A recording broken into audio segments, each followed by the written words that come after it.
In August 2023, Hawaii faced one of its most severe wildfires, with the island of Maui being hit the hardest. The fires, which started on August 8th, have claimed over 100 lives, with many more missing. Entire neighborhoods were consumed by the flames, leaving residents fleeing for their lives with their families. While locals faced confusion, loss, and limited resources, some tourists were able to leave the devastation behind them swiftly.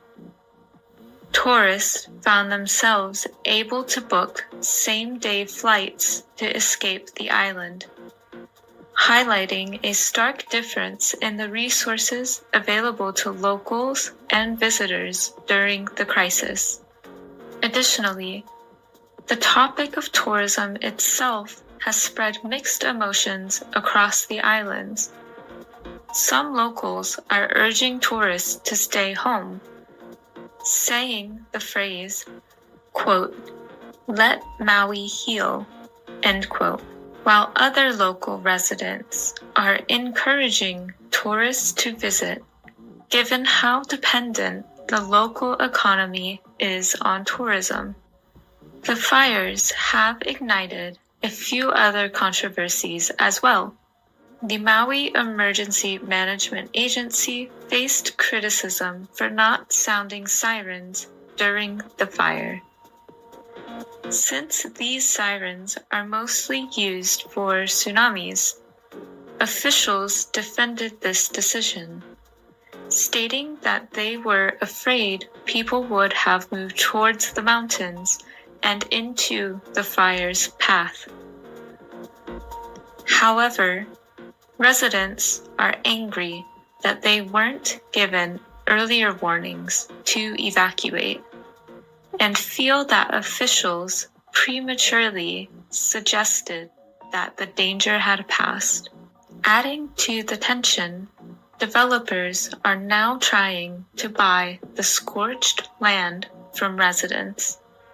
Hawaii's Governor Josh Green has vowed to block land grabs as Maui rebuilds, emphasizing the need to keep the land in local people's hands.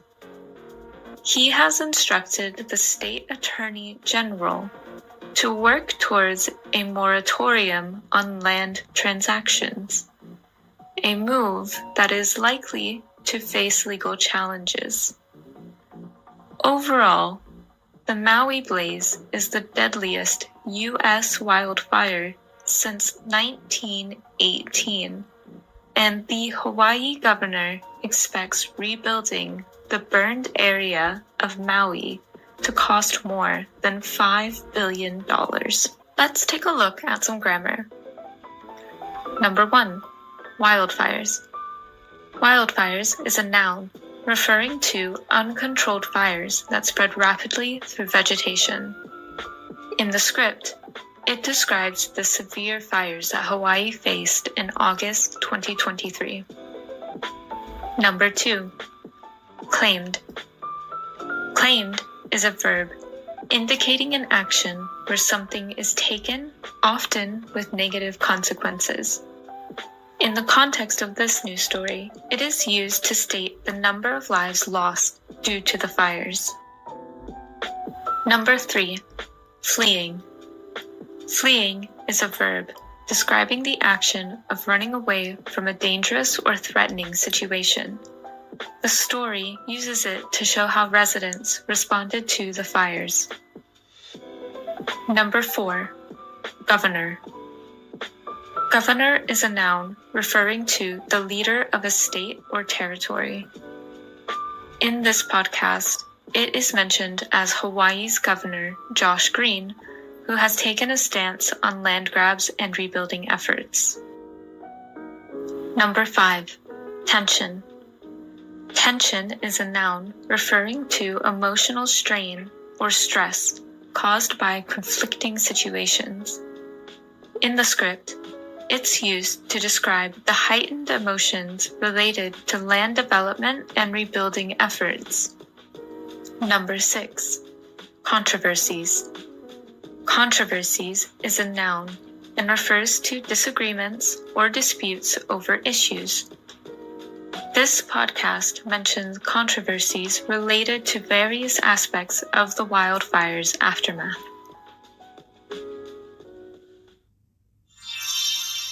Bonus. Let's dive into a fascinating grammatical concept related to time and context. We're talking about the prepositional phrase, in August 2023. A prepositional phrase is a group of words starting with a preposition and ending with a noun, pronoun, or gerund. In this case, in is the preposition, and August 2023 is the noun phrase it's connected to. But why is this seemingly ordinary phrase so important? Let's break it down. In August 2023 gives us more than just a date. It provides a time frame that narrows down the occurrence of the event we're discussing. Just as a spotlight focuses on a particular area of a stage, this phrase illuminates the specific month and year when the severe wildfires struck Hawaii. Imagine the difference if we only said in 2023 or in the summer. While those phrases provide a general idea, they lack the precision that in August 2023 offers. The added context ensures that you, the listener, understand exactly when these events took place, enhancing your comprehension of the situation and its significance.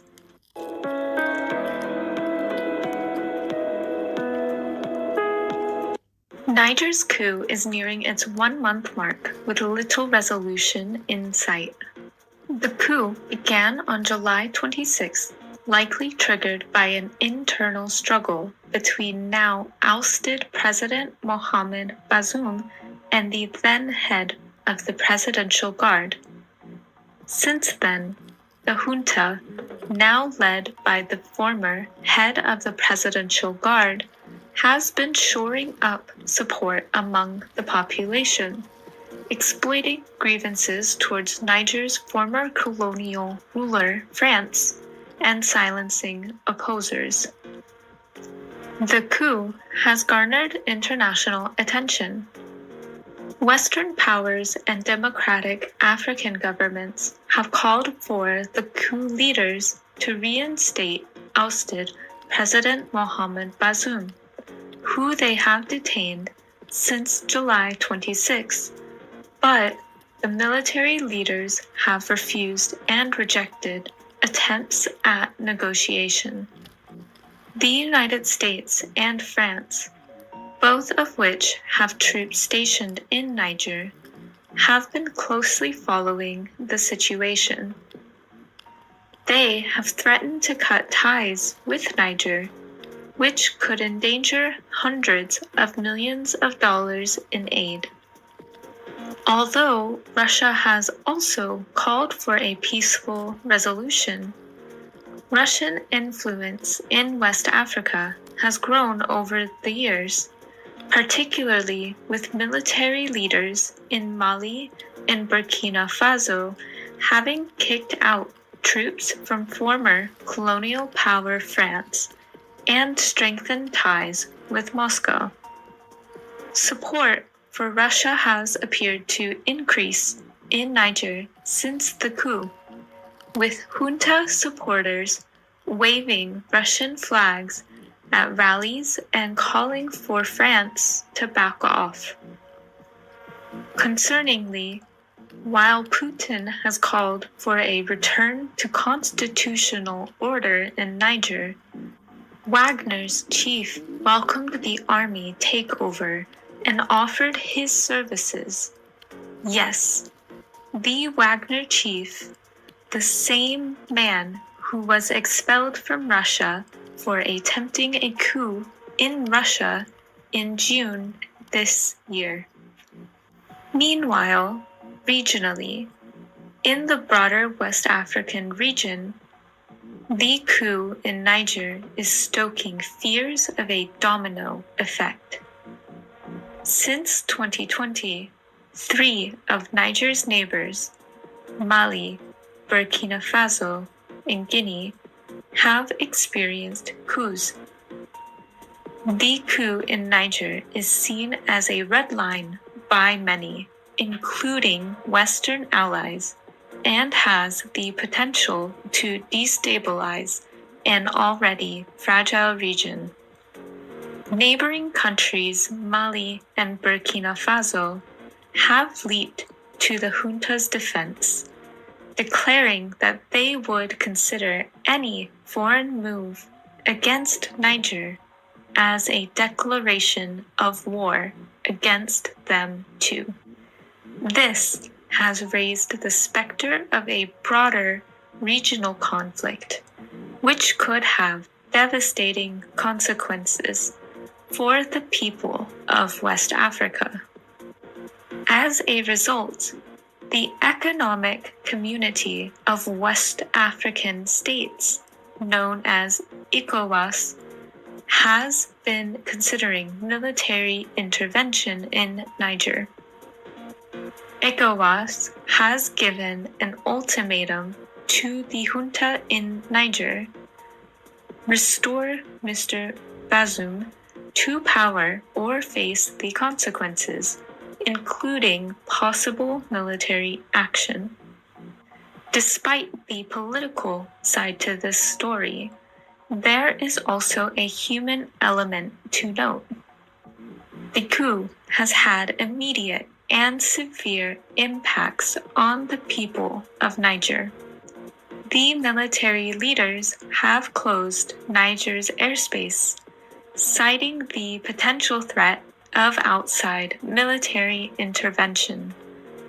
This has isolated the country further during this critical time. Additionally, for the people of Niger, who were already facing economic challenges and security threats from extremist groups, the coup has brought about a period of uncertainty and fear. The political instability is likely to exacerbate existing problems, including poverty, food insecurity, and violence. There has also been a surge of disinformation related to the coup, with false rumors and misleading videos circulating on social media platforms. This has further inflamed tensions both within Niger and in the surrounding countries. Overall, the coup in Niger has led to a complex and tense situation for the country and the region. Let's take a look at some grammar. Number 1, coup. Coup is a noun referring to a sudden, violent, and illegal seizure of power from a government. In the podcast, we are discussing the recent coup in Niger. Number 2, 1 month mark. 1 month mark is a noun phrase indicating the point 1 month after a particular event started. In the script, it signifies the duration of the Niger coup. Number 3, junta. Junta is a noun referring to a military or political group that has taken power by force. In this case, it refers to the group that has seized power in Niger. Number 4, population. Population is a noun referring to the entire group of people living in a specific area or country. In this context, it signifies the people of Niger. Number 5, ultimatum. Ultimatum is a noun that refers to a final demand or statement of terms, the rejection of which will result in retaliation or a breakdown in relations. ECOWAS issued an ultimatum to the junta in Niger. Number 6, intervention. Intervention is a noun that refers to the action or process of intervening, especially by a state or international organization in the affairs of another state. ECOWAS is considering military intervention in Niger. Number 7. Political instability. Political instability is a noun phrase representing a situation where a country's political conditions are uncertain or volatile. In the script, it describes the consequence of the coup on Niger's political landscape.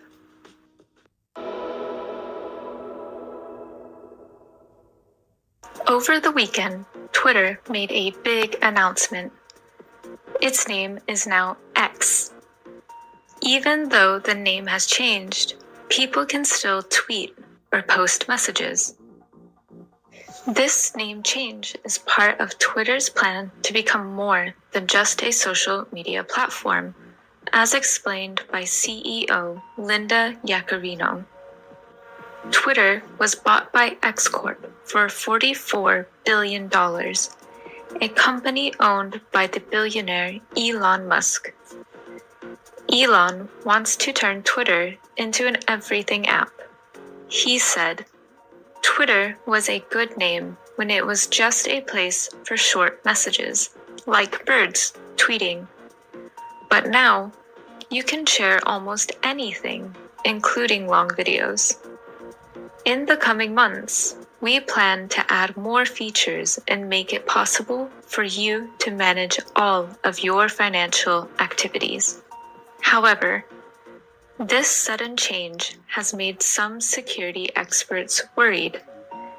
The quick switch to X could potentially expose Twitter's users to some security problems.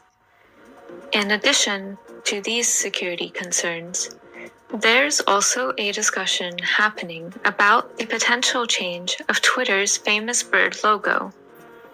Musk has replaced the blue bird picture with an X logo.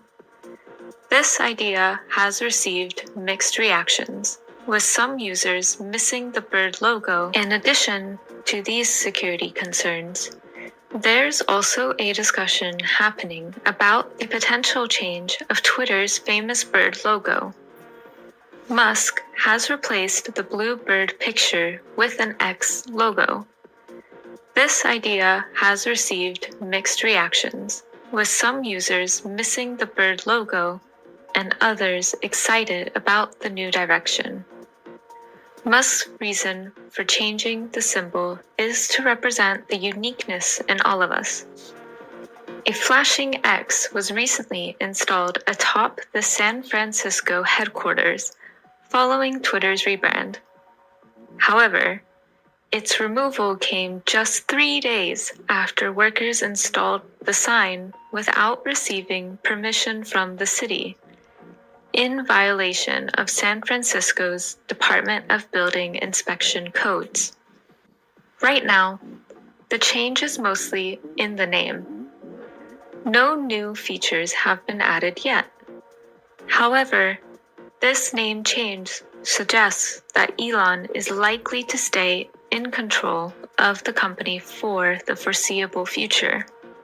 There are many ways an everything app could fail, from confusing its users to not attracting enough advertisers. But expanding the platform's features to include things like shopping and paid content could potentially help its long-term growth by creating multiple ways to make money and reducing its reliance on big companies' advertising spend. Which name do you prefer, Twitter or X? Let's take a look at some grammar. Number 1. Announcement. Announcement is a noun referring to a formal public statement about a fact, occurrence, or intention. In the podcast, it is used to describe the news released by Twitter about its name change to X. Number 2. Platform. Platform is a noun that refers to a service or piece of software that provides a base upon which other processes, technologies, or applications are developed or run. Twitter is described as intending to be more than just a platform for social media. Number 3. Logo. Logo is a noun referring to a symbol or design that serves as a recognizable representation of a company or product. The news segment mentions discussions about the change of Twitter's famous bird logo. Number 4, violation. Violation is a noun that refers to the act of doing something that is not allowed by a law or rule. We mentioned that there was a violation of the San Francisco Department of Building Inspection codes, referring to the installation of the X atop Twitter's headquarters without the city's permission. Number 5, features. Features is a noun referring to a distinctive attribute or aspect of something. In this case, we mentioned the plan to add more features to the newly named X, expanding beyond just being a platform for short messages. Number 6, foreseeable. Foreseeable is an adjective that describes something likely to happen or be done in the future. In the news story, it is used to describe the expected duration of Elon Musk's control over the company. Number 7, reliance. Reliance is a noun referring to dependence on or trust in someone or something. In this case, the term is used to talk about Twitter's current dependence on big companies' advertising spend, which they hope to reduce by expanding their features.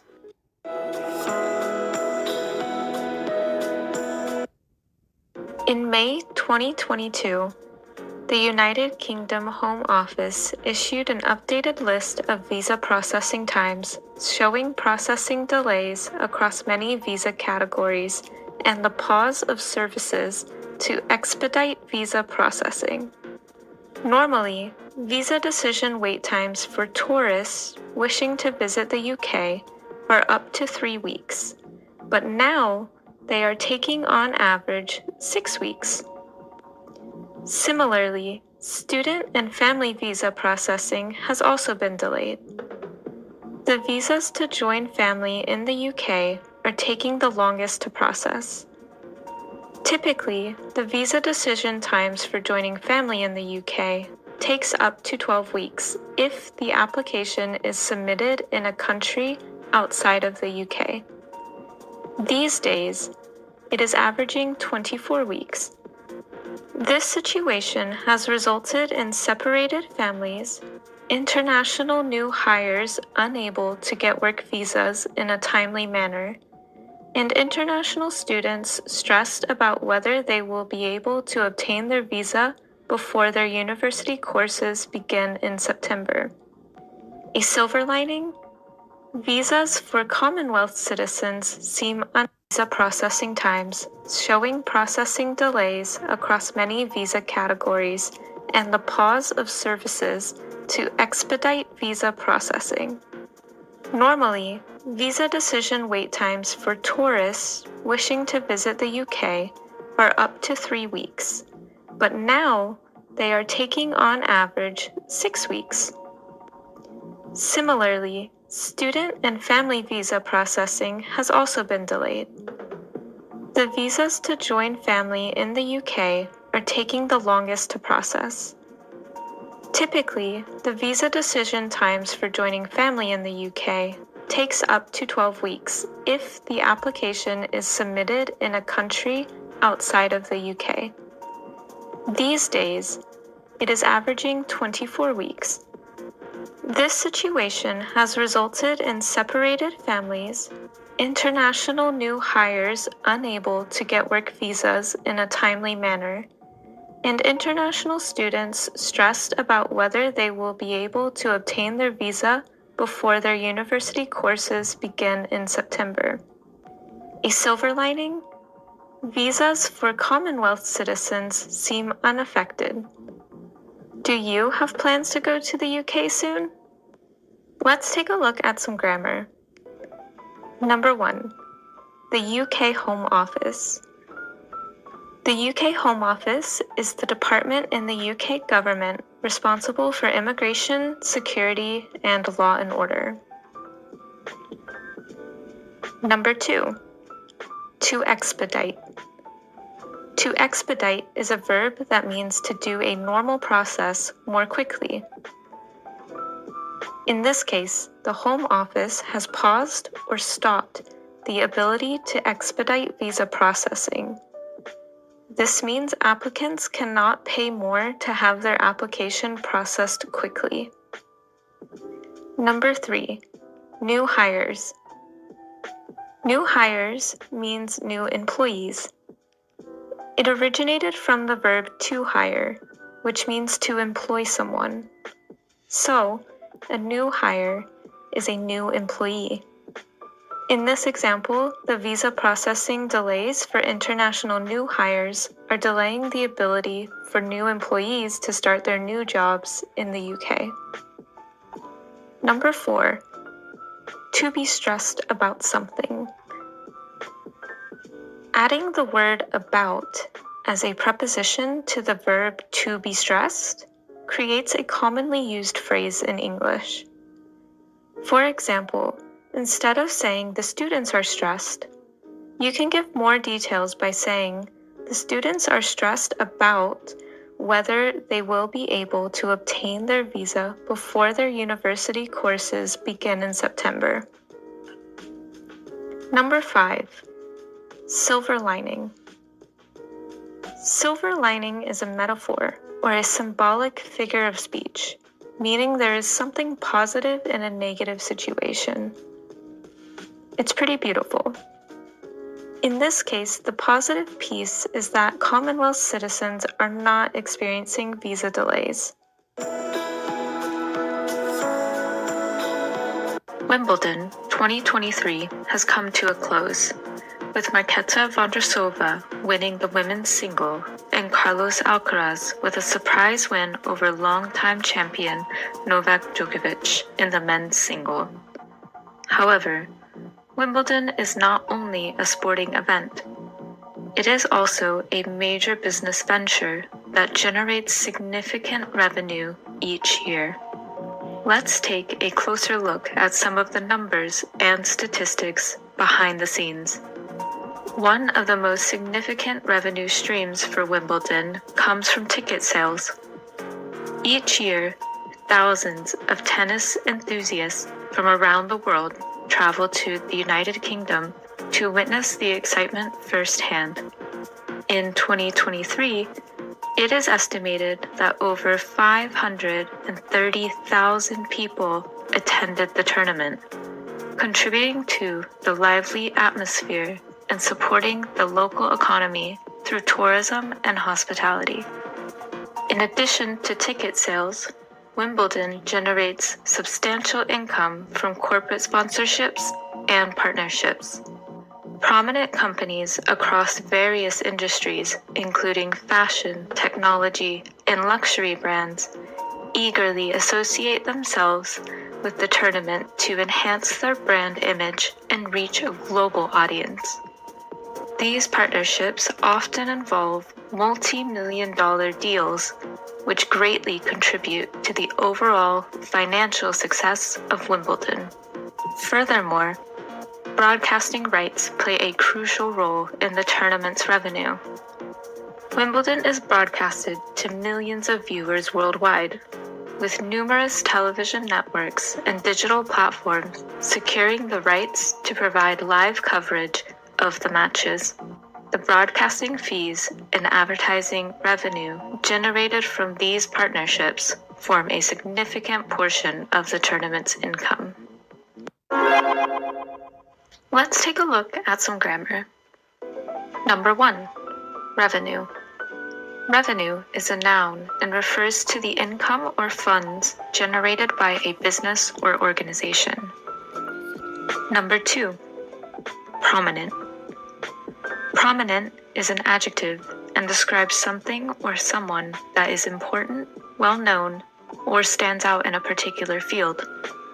Prominent companies from various industries associate themselves with Wimbledon to enhance their brand image. Number 3. Sponsorships. Sponsorships is a noun and means financial support or endorsement provided by companies to individuals, events, or organizations in exchange for promotional benefits. Wimbledon secures corporate sponsorships from prominent companies such as fashion, technology, and luxury brands. You've also probably heard your favorite YouTubers or podcasters say that their videos are sponsored. Number 4. Broadcasting rights. Broadcasting rights is a noun and refers to the exclusive permission granted to television networks and digital platforms to broadcast or stream an event, such as Wimbledon. In this news story, we highlighted the importance of broadcasting rights in contributing to the tournament's revenue. Number 5. Multi-million-dollar deals.